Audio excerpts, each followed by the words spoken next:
From Pacifica, this is Democracy Now! All across the country, Republican governors are using the pretext of economic crisis to get rid of their political opponents and pave the way for future privatizations. Shock doctrine American style. As anti-union legislation is being pushed across the country, we'll speak with award-winning journalist Naomi Klein about the shock doctrine, the rise of disaster capitalism. All that and more coming up. Welcome to Democracy Now!, democracynow.org, The War and Peace Report. I'm Amy Goodman. Momentum is growing for an international no-fly zone over Libya as Colonel Muammar Gaddafi continues an assault to retake rebel-held towns.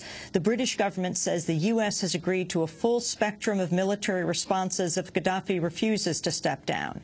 Gaddafi's forces are battling rebels in towns near the capital Tripoli, as well as across the rebel-held east. The Libyan government claims it's taken control of the western city of Zawiya after pinning rebels in a central square. In his latest speech, Gaddafi again repeated his assertion rebel fighters are mostly vulnerable youths drugged by al-Qaeda operatives. He also again called on supporters to attack protesters in the streets. Around 200,000 people have fled Libya in the past 2 weeks. The UN's High Commissioner for Refugees, Antonio Guterres, spoke out on a visit to Libya's border with Tunisia. The first thing that we cannot fail to feel is an enormous anger for what's going on, for the fighting that is going on, and the fact that that fighting doesn't stop and people are suffering so much. And this is the result of what's happening in Libya.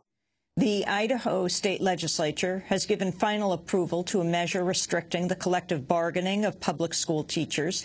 The bill would limit teachers' collective bargaining to salaries and benefits, precluding issues including class size and workload. It also ends teacher tenure, limits teacher contracts to 1 year, and removes seniority as a factor in determining layoffs. Republican Governor Butch Otter is expected to sign the measure into law. The measure comes as protesters held rallies for worker rights in 6 other states. In Michigan, over 1,000 people rallied at the state capitol in Lansing to oppose a bill that would break labor contracts by placing schools and districts under emergency management. In a scene reminiscent of Wisconsin, hundreds of demonstrators packed the Capitol Rotunda, chanting slogans. Protests were also held Tuesday against anti-union measures in Indiana, Ohio, Iowa, Florida, and Tennessee. Meanwhile, in Wisconsin, newly disclosed emails show Governor Scott Walker has been willing to negotiate on his anti-union bill despite repeated claims the state's unable to compromise. Walker has cited budget woes to push through a plan that would restrict collective bargaining to wages only, tie pay raises to the Consumer Price Index, and require annual union votes on whether workers still want to be members.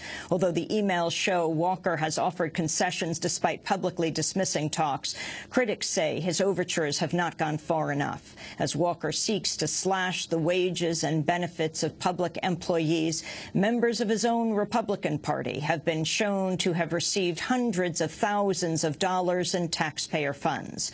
According to the Huffington Post, Republican state senators Luther Olson, Dale Schultz, and Sheila Harsdorf all had stakes in Wisconsin farms that netted over $300,000 in government subsidies between 1995 and 2009.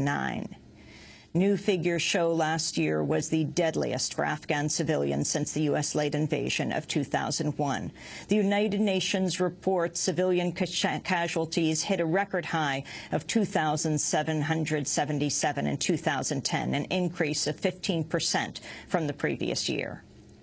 36 people have been killed and over 100 wounded in a suicide bombing in northwestern Pakistan earlier today.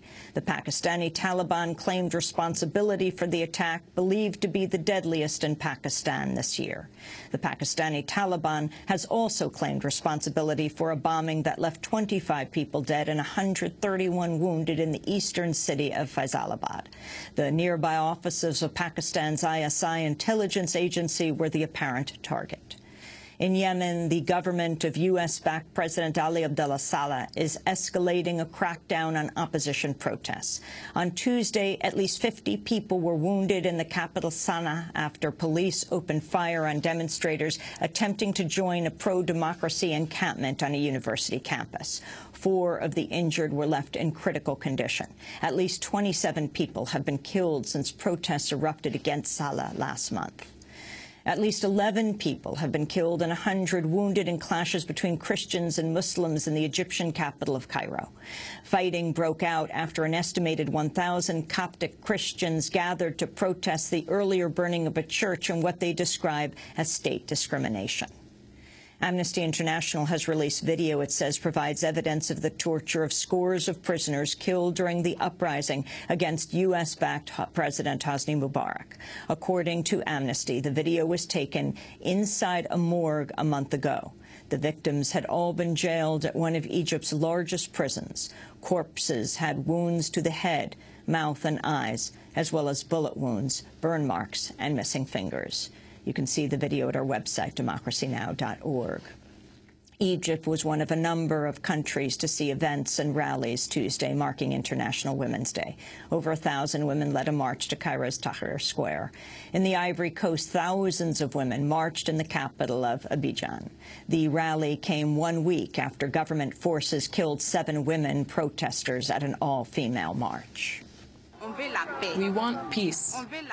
We want peace because we are here, and we see that you are killing our brothers, our mothers, and our sisters. We've come out here this morning so that peace can return to Ivory Coast. Tuesday marked International Women's Day's 100th anniversary. Former Chilean President Michelle Bachelet, who now heads the UN Agency for Women, celebrated in Liberia. The first priority is to enhance the voices and leadership and political participation of women. The second is economic empowerment. We believe that women's rights will be only possible if we have women empowered in terms of having access to jobs, and of course the better jobs will be linked to a better education. The third is, of course, women at the heart of peace and security, and we will be working very hard on all these areas. And the fourth is on ending violence against women. In Syria, a prominent dissident and human rights attorney has been released from prison after being convicted last July. 78-year-old Haytham Maleh had been jailed over public comments criticizing the lack of democracy in Syria and the excessive powers wielded by security officials. Maleh also spent 7 years in jail in the 1980s. The International Court of Justice has ruled on the border dispute that's inflamed tensions between Nicaragua and Costa Rica. Both countries have been ordered to keep military, civilian, and police personnel out of disputed area along the shared San Juan River. Costa Rica had accused Nicaragua of illegally sending troops and engineers into Costa Rican territory to dredge the river. While the court declined to order Nicaragua to halt all dredging, it permitted Costa Rica to send civilian staff to monitor damage to internationally protected wetlands in parts of the disputed region. At The Hague, Nicaraguan diplomat Carlos Aguayo Gomez and Costa Rican Foreign Minister René Castro welcomed the ruling. The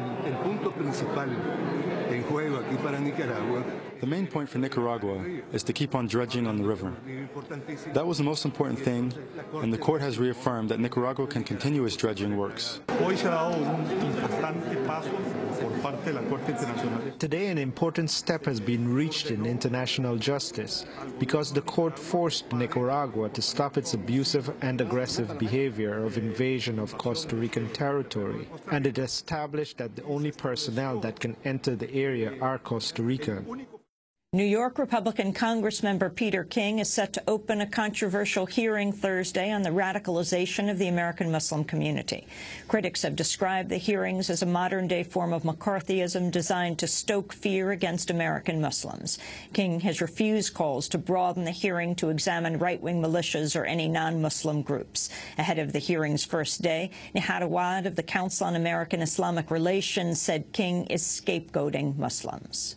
This kind of hearing serves to stigmatize the American Muslim community in the same way many people were stigmatized under the McCarthy senator who has singled out people, and we're just looking at a repeat by some people who's in authority and abusing that authority, target a minority who might be unpopular because of propaganda and stereotypes and because of, you know, the political turmoil in the Muslim world.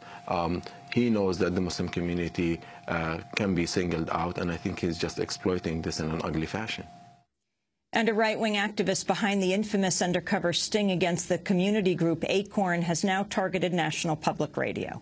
On Tuesday, James O'Keefe released video of a secretly recorded meeting between two NPR executives and two people posing as donors for a fake Muslim group.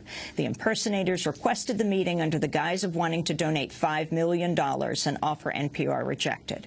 On the tape, NPR executive Ronald Schiller criticizes the Tea Party and fringe Republicans. The current Republican Party, particularly the Tea Party, is fanatically involved in people's personal lives and very fundamental Christian, and I wouldn't even call it Christian. It's this weird evangelical kind of move. Schiller was scheduled to leave NPR for a new job next month, but has resigned effective immediately.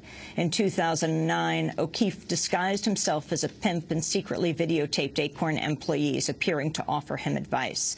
The scandal led to a congressional measure stripping Acorn of federal funding. The release of the new video comes as NPR is facing the threat of major cutbacks. In a statement, Republican Majority Leader Eric Cantor said, quote, "This disturbing video makes clear that taxpayer dollars should no longer be appropriated to NPR." And those are some of the headlines. This is Democracy Now!, democracynow.org, The War and Peace Report. I'm Amy Goodman.